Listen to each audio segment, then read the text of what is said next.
In 2007, I was pulled over by a police officer for failing to signal on a left-hand turn.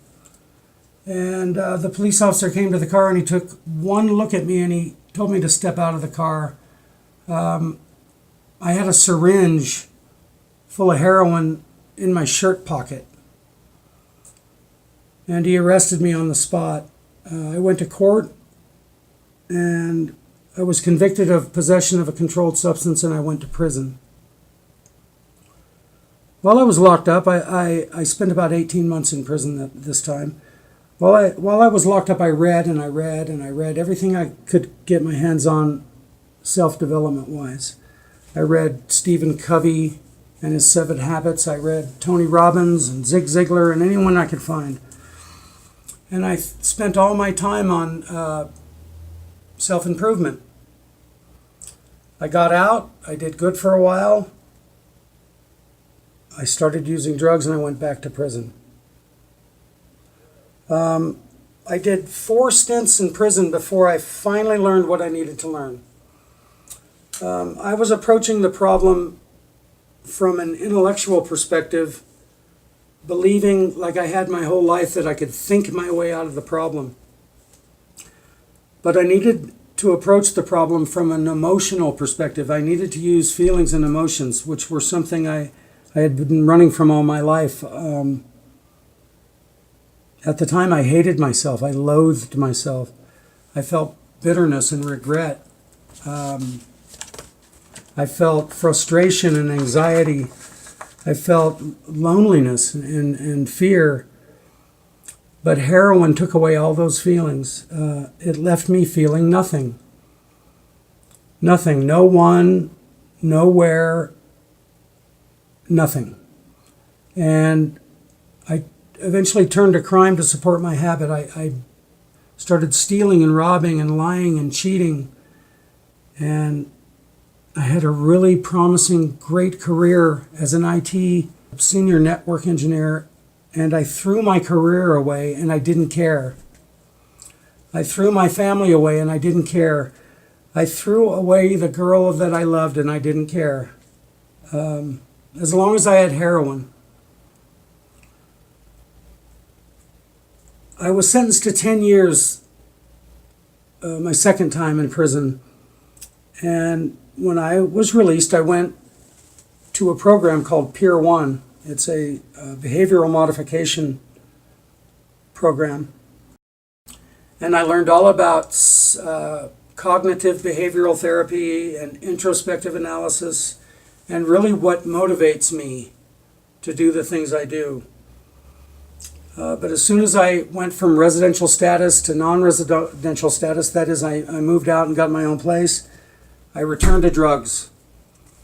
I committed more crime. I was feeling more hateful, disgusted, loathing, crying, begging, screaming, anxiety like a giant football caught in my throat.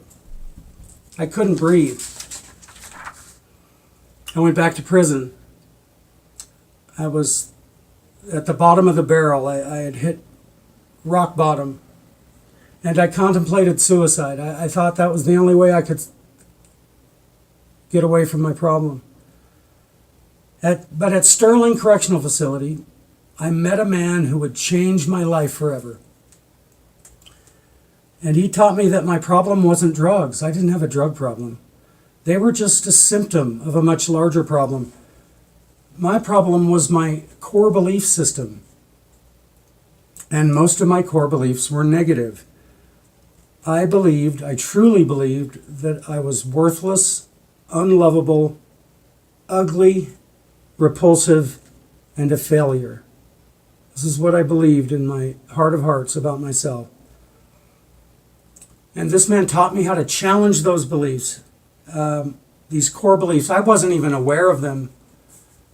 And most of us aren't aware that we have core beliefs that were inculcated or learned as a child. But they had been spoken to me since I was little. And I had to ask, what are my values?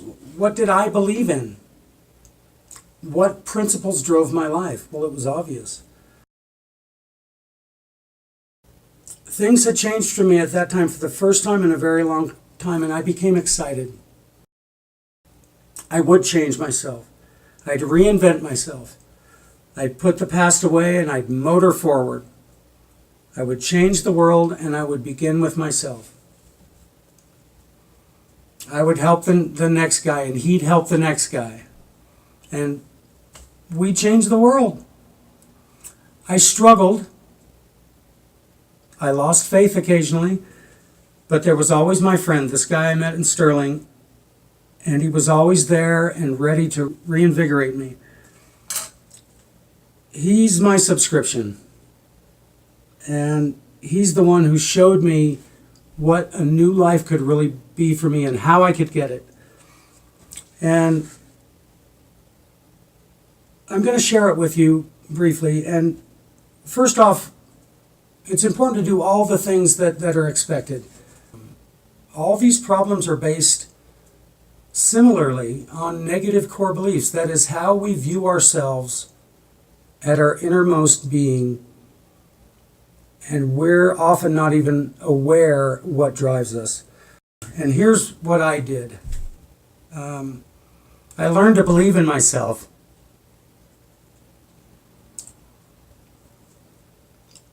I learned to practice gratitude at every moment of my life. And I adopted a mindset of abundance.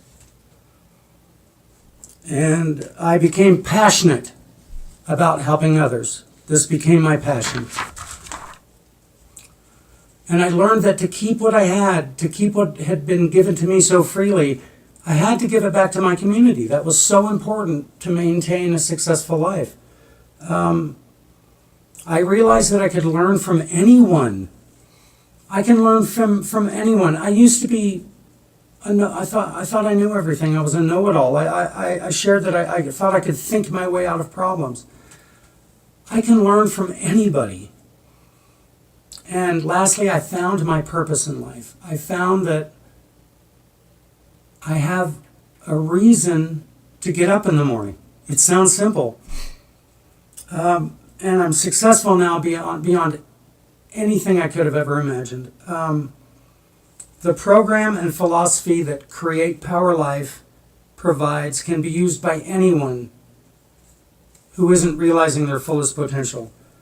Relationship issues, addiction, body acceptance, social anxiety, procrastination, perfectionism, communication issues, relationship issues, being romantic and treating the one you love like a king or a queen. How about that? Create Power Life was designed and developed by people just like me who have seen the worst that life has to offer. I've been homeless, addicted to drugs, into criminality. I've gone to prison. And the people that I've found to join this group are people who have done similar things. And they've climbed out of this hole they were in and made a successful life for themselves. And what they did was they followed this program that we've created at Create Power Life. These people have been to the very bottom and climbed back out and made something of their lives. Success and freedom and love and peace. And if we can do it, imagine what you can do with this program. You could change the world.